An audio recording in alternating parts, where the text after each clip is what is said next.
Voilà, bonjour chers internautes, bonjour à tous ceux qui me suivent.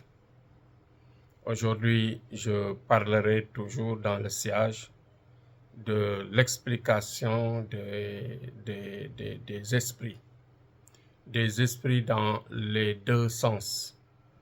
Bon, en ce qui concerne le djinn en tant que tel, dans ses multiformes.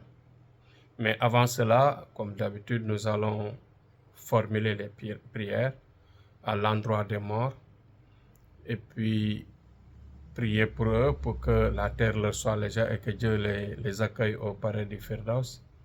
Nous allons aussi prier pour les malades qui sont dans les maisons comme dans les hôpitaux, que la santé et la forme leur reviennent. Nous n'oublions pas les détenus qui sont derrière les barreaux qui souffrent et que vraiment la liberté leur revienne au plus rapidement possible. Mais aujourd'hui, ma préoccupation, c'est juste de dire que l'existence des djinns est un réel effet, c'est-à-dire une réalité qui est là, une réalité dans laquelle nous devons s'en servir dans le bon sens. Vous savez qu'il y a certains de nos collègues qui utilisent des djinns maléfiques même dans la sorcellerie ou dans certaines circonstances pour faire du mal. Mais en ce qui nous concerne, nous, c'est l'explication pour que les gens sachent. Parce que nous travaillons dans la collaboration des djinns, des bons djinns, qui, dans le sens de la réalité, une collaboration qui nous permet de développer l'être humain.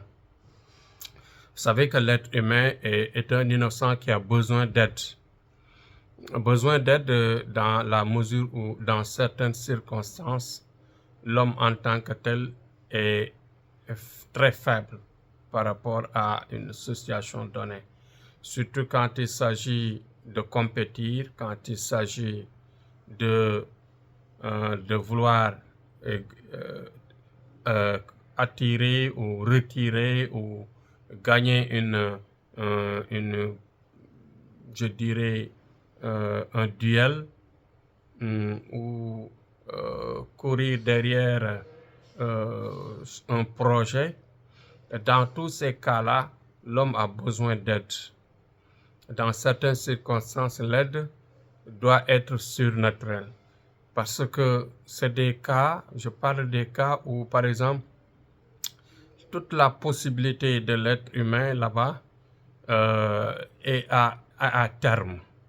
Quand on n'a plus de possibilités et que vraiment sa force est épuisée, ses idées sont épuisées du moins, et ensuite on n'a plus de quoi réfléchir ou d'agir dans le sens de gagner ou d'arracher la victoire, on est obligé de faire appel à une force surnaturelle.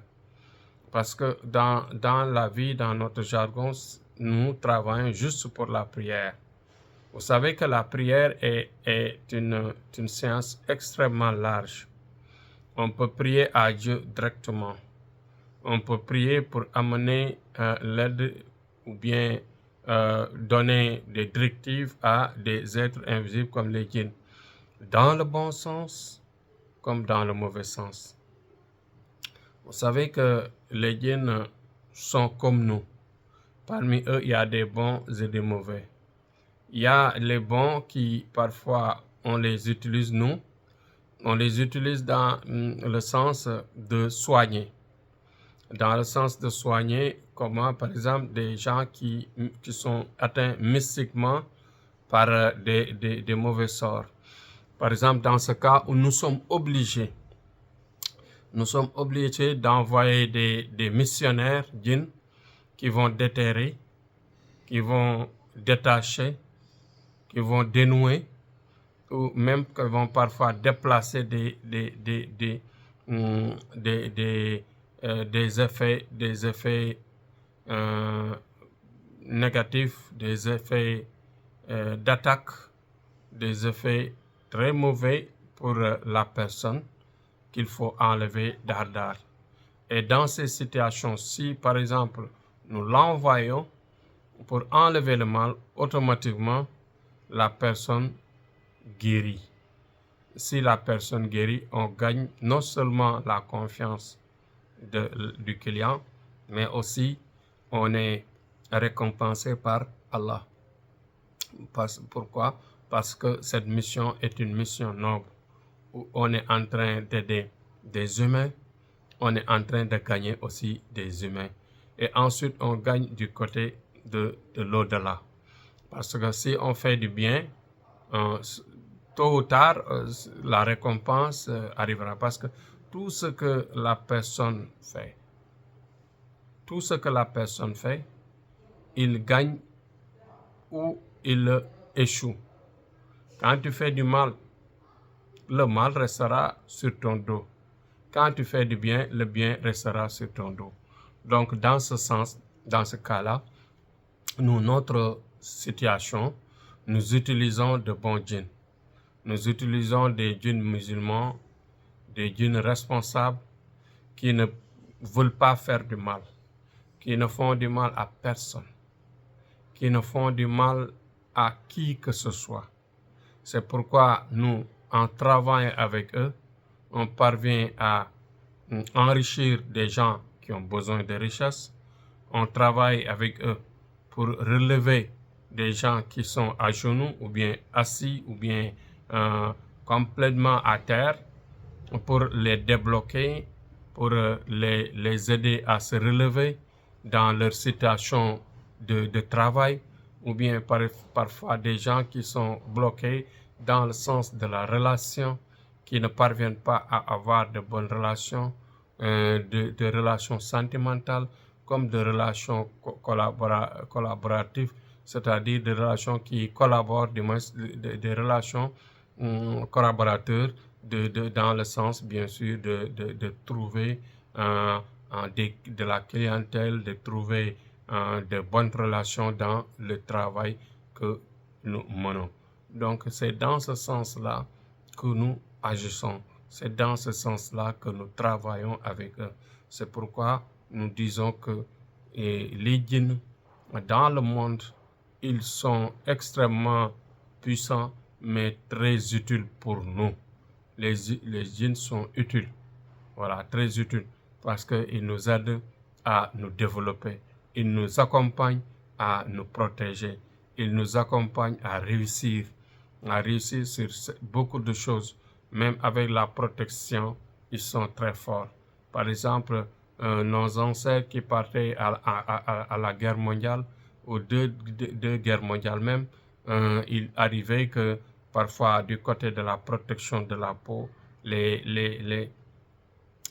armes à feu ne perçaient pas leur peau.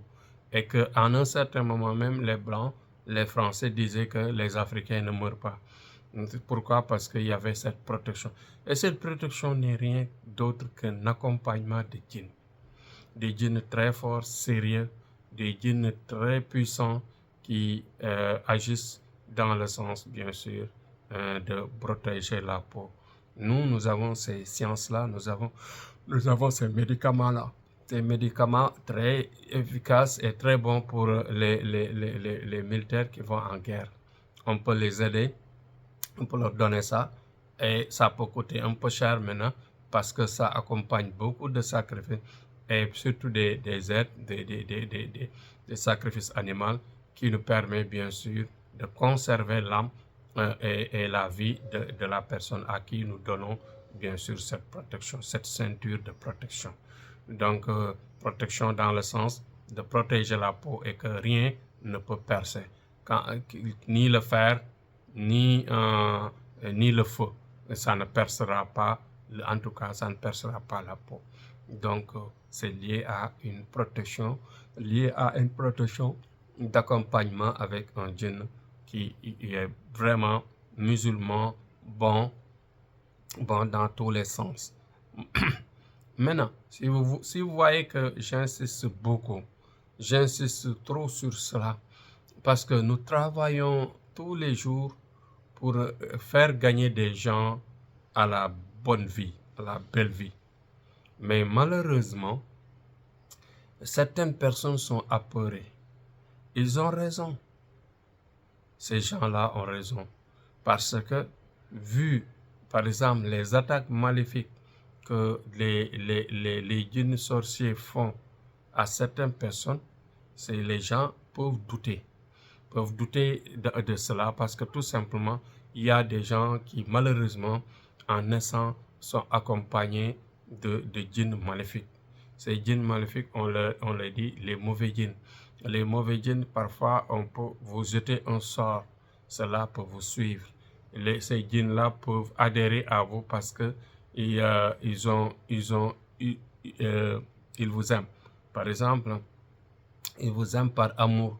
Par exemple, aimer une femme, un djinn mâle peut accompagner, peut suivre par exemple la vie d'une femme, d'une fille et gâter sa vie complètement, l'empêchant de se marier, l'empêchant d'avoir de bonnes relations, l'empêchant d'avoir une bonne intégration dans une intégration sociale, c'est-à-dire autour d'elle, et une perturbation de vie dans le sens des attouchements, des bruits, des bourdonnements dans l'oreille, ou bien de la présence dans le sens de dormir et de faire même des rapports de l'amour avec, etc., etc. Vous savez, il y a des femmes qui sont accompagnées par des djinns maléfiques mâles qui, même pour dormir tranquillement, c'est difficile.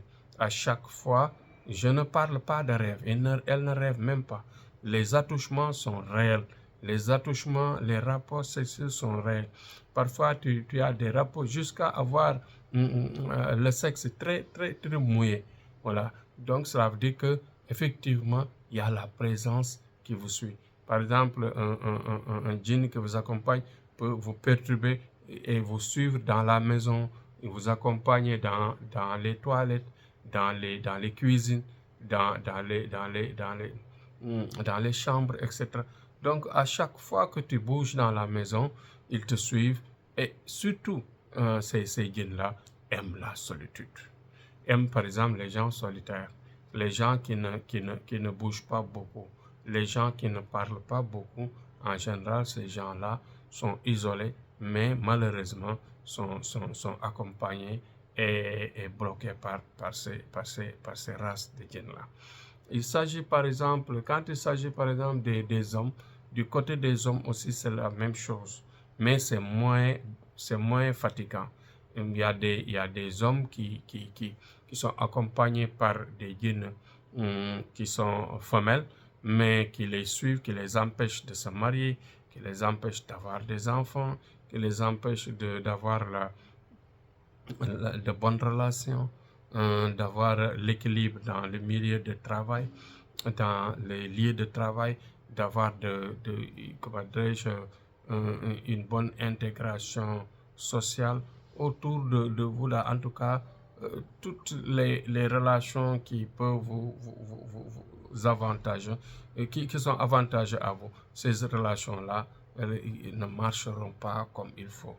Ouais. Donc, ce seront des relations perturbées, des réactions que vous ne pouvez même pas maîtriser, des réactions par-ci, par-là, où vraiment les